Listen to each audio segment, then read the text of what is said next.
Елгоралайық, Жетісу облысында дәл қазір сиверс алмасы гүлдей бастады. Дүние жүзіндегі барша алманың атасы саналатын бұл жеміс бір жарған Жоңғар Алатауы ұлттық табиғи аумағы паркі ерекше көрініске бөленеді.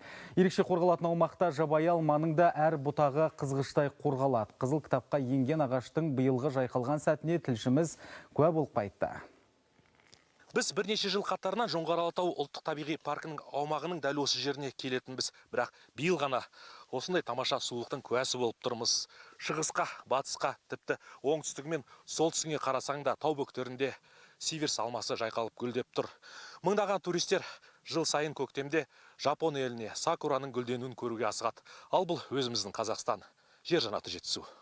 Сиверс алмасының ең көп шоғыры осиновая кордонында. 1000 гектардан асатын аумақтың өсімдігі мен жануарлар дүниесінің күзетшісі мемлекеттік инспектор Анатолий Филатов. Жас болса да қарамағына бекітілген аумақты қорғап жүрген қорықшы биылғы жабайы алманың ерекше жайқалғанына қуанып отыр. Вот сегодня у нас праздник. Биыл біз үшін мереке десе болады.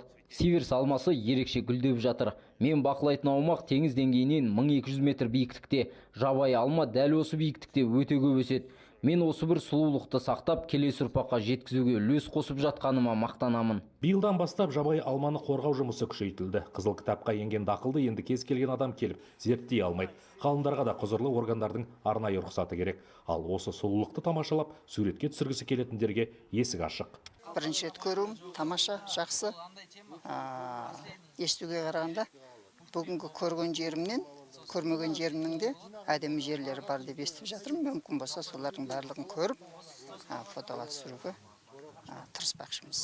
Ауа райы құбылып күрт суытып кетпесе, тау бөктеріндегі бұл сұлулық әлі 2 аптадай сақталады. Жабайы алманың дәл осылай гүлденуіне қарап, басқа да дақылдардың жемісті болатынына сенім мол дейді табиғат жанашырлары. Қуаныш Қанатұлы, Самат Оразалинов, Қазақстан ұлттық арнасы, Жетісу облысы.